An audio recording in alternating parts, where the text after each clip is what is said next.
आजिकाली छोट छुआ हूँ कि बड़ लोक हूँ समस्तकर उकुणी होता है। बेसीतः कॉलेज स्कूल पिलाठारे यही लक्षण देखाई था। कारण उकुणी मुंड ओदा रहिले जात होता झाड़ जो छुआ मुंड सब ओदा रही है। ओदा रहा जो पिलांकर उकुणी होता है। मुंडे रूपी थे फंगल इन्फेक्शन होगी उकुणी समस्या देखा जाए। उकुणी हेले चुटी झड़ाक लगी था और उकुणी हवा जो से चुटी मूल गुड़िक नष्ट करते जहाँफल आपे आपे चुटी झड़ाक लगी था। उकुणी को सबुदिन मुंडरू सफा करने मु दुईटी सहज और सरल घरोई उपाय कही। तो यहीपरि भाव में आप व्यवहार करूँ देखिए 2 ରୁ 3 थर व्यवहार करने आपण मुंडर उकुणी मरी जाइए से आराम से आप सफा करने द्वारा यह बाहरी पड़ो। तो चलते वीडियो को स्टार्ट करवा। तो फ्रेंड्स मुझे किसी लिंब पत्र नहीं लिंब पत्र गुड़िक पाखुड़ा गुड़िक अलग कर भल भाव में सफा करनी आमको 2टी सामान आवश्यक होता है तुलसी पत्र और लिंब पत्र यार पाखुड़ा गुड़िक अलग करने और नांग गुड़िक फपाड़ी देवे। तो जी परिमाण में आप लिंब पत्र ने से परिमाण में तुलसी पत्र ने 2टा जाकर एसेंस एत स्ट्रंग जे यहाँ व्यवहार करने द्वारा उकुणी गुड़िक मुंडे मरी जाती आप सफा करने द्वारा यह आराम से उकुणी गुड़िक मुंडू बाहरी जाए। तो फ्रेंड्स लिंब पत्र और तुलसी पत्र 2टाक औषधीय गुण अच्छी। तो आम यहाँ मिक्स करके ग्राइंडर करना। लिंब पत्र उकुणी को मारे साहय करता है। तुलसी पत्र मुंडर रूपी समस्या व फंगल इन्फेक्शन को सफा करते सबुदिन रोकी थाए। तो ये दुईटा मिसेकी आप मिक्स कर ग्राइंड करने शुखिला ग्राइंडर बने तो 2-3 चमच खंडे पानी देकी भल भाव में ग्राइंड करके पेस्ट बन ने।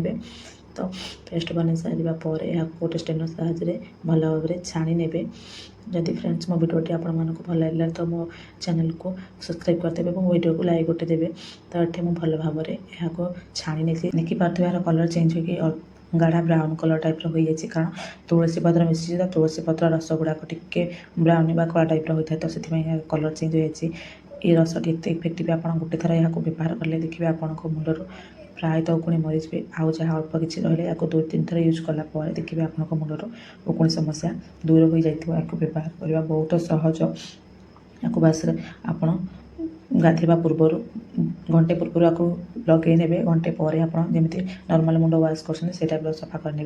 तो देखिए आपंकर उकुणी समस्या दूर हो। तो आपण पाखे यहीपर ड्रप समस्त पाखे आवेलेबल थे। तो यहीपर ड्रप ने यहीपर ड्रप लगे द्वारा आराम से लगे थे। जब आप ड्रप नहीं तो आप तुला भी यूज करेंगे। तो ये ड्रपटा यही भाव में आप चुटी मूल किसी रस नहीं कि चुटी मूल देवे और हल्का हाथ में रब करने जहाँफल ये रसटी आप चुटी मूल उकुणी मान पाखे पहुँचे और से स्मेल यहाँ जिते ने ग्रहण करेंगे तो से ही मरीजे।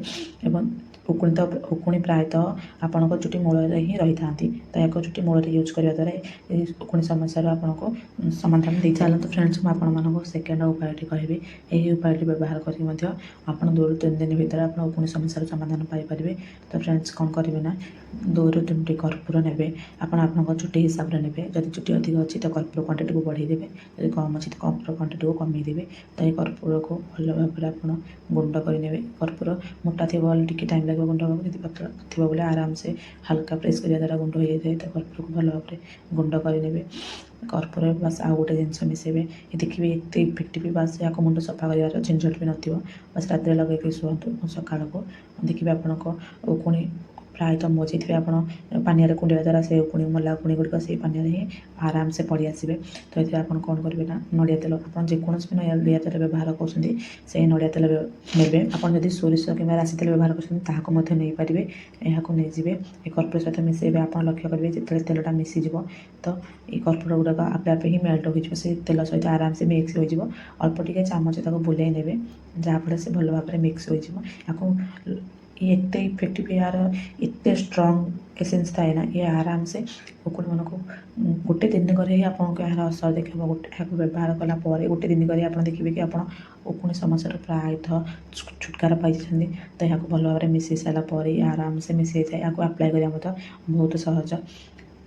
तो चलतु यहाँ केमती आप्लाय कर देखा। तो फ्रेंड्स यहाँ मिसी सारा देखो तो भल भाव पूरा मिसी जाए मिश्रण को आप कौन करेंगे मैं डेमो करके देखा। तो मैं हाथ में करी आप मुंडे यूज कर देखिए।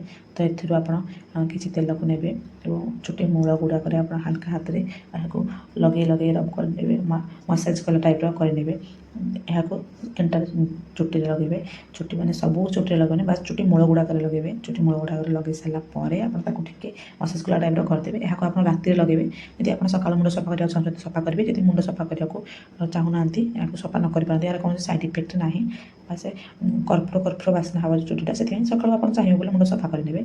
तो यहाँ व्यवहार करने द्वारा दिन 2 दिन भर आप देखिए आपको उकुणी समस्या दूर